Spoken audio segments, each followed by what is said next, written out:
Taking forward the comprehensive plan to end the Gaza conflict is today a widely shared priority. Various countries have made policy declarations on the peace plan, individually or collectively. This is the larger context in which we deliberate on the region's challenges and prospects. There are a number of other situations in the region that also merit our collective attention. One is the conflict in Sudan that is exacting a deadly toll on its society. Another is that in Yemen, with the additional implication for the safety of maritime navigation. Then there is the concern about Lebanon, where India has troops committed to UNIFIL. Where Libya is concerned, all of us have an interest in advancing the national dialogue process. The direction of events in Syria is also critical for the well-being of the region. Contemplating this multitude of challenges, our shared interest warrants strengthening forces of stability, of peace, and of prosperity. A common threat in both our regions to these objectives is that of terrorism in all its forms and manifestations. Cross-border terrorism is particularly unacceptable because it violates the basic principles of international relations and diplomacy. Societies targeted by terrorism have the right to defend themselves and will understandably exercise it. It is essential that we strengthen international cooperation to combat what is a global scourge. Zero tolerance for terrorism must be an uncompromising universal norm. India has delivered a clear and uncompromising message to the world on terrorism, and this time it carries strong international backing. At the second India-Arab Foreign Ministers meeting in New Delhi, the Delhi Declaration reaffirmed the principle of zero tolerance against terrorism and condemned its use in all forms and manifestations.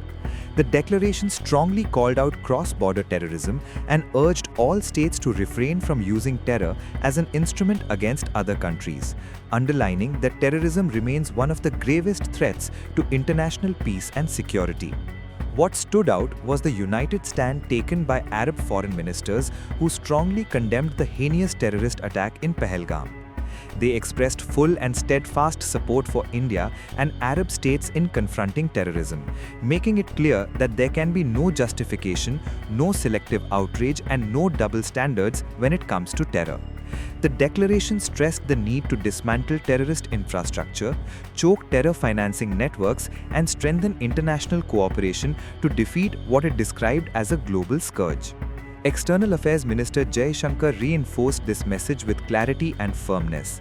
He said terrorism in all its forms remains a common threat to both India and the Arab world.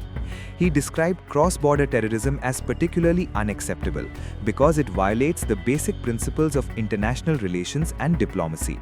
Jaishankar underlined that societies targeted by terrorism have the right to defend themselves and will naturally exercise that right.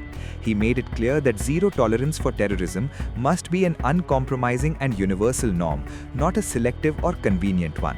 A common threat in both our regions to these objectives is that of terrorism in all its forms and manifestations.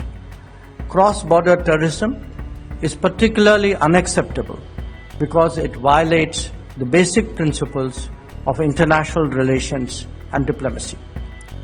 Societies targeted by terrorism have the right to defend themselves and will understandably exercise it. It is essential that we strengthen international cooperation to combat what is a global scourge. Zero tolerance for terrorism must be an uncompromising universal norm. Excellencies, India has strong partnerships with all LAS nations, in many cases maturing to a strategic level.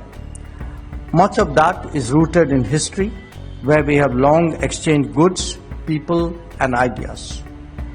In the contemporary era, this collaboration has taken different forms with various partners.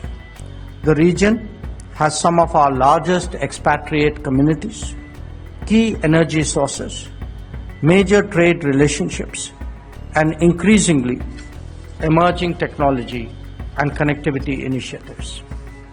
We are crucial to each other when it comes to food security and health security. Today's deliberations, while of a collective nature, will nevertheless give a fillip to many bilateral ties. Colleagues, the India-Arab Cooperation Forum serves as a platform to give our positive sentiments a practical shape. Our meeting will examine an agenda for such cooperation in 2026-28. It currently covers energy, environment, agriculture, tourism, human resource development, culture and education, amongst others. India looks forward to a more contemporary dimension of cooperation being included, such as digital, space, startups, innovation, etc. We'll also be contemplating working together on counter-terrorism and parliamentary exchanges. I note that we have launched the India-Arab Chamber of Commerce, Industry and Agriculture yesterday. These activities and initiatives will parallel what is happening in the bilateral domain and reinforce the bonds between us. Excellencies and colleagues, in the last decade, India has developed many more capacities and strengths that are in keeping with the times. Many of these are technology related and their application has been people-centric. We believe that sharing experiences and best practices in that regard will be to our mutual benefit.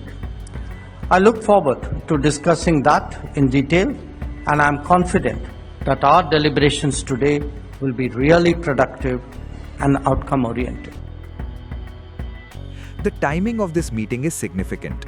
India and the United Arab Emirates are co-chairing the India-Arab Foreign Ministers meeting after a gap of 10 years with participation from Arab League member states and the Arab League Secretary General.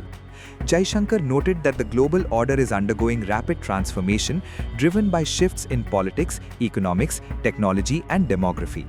These changes are most visible in West Asia, a region that has seen dramatic developments over the past year and one that directly impacts India as a proximate and deeply connected partner.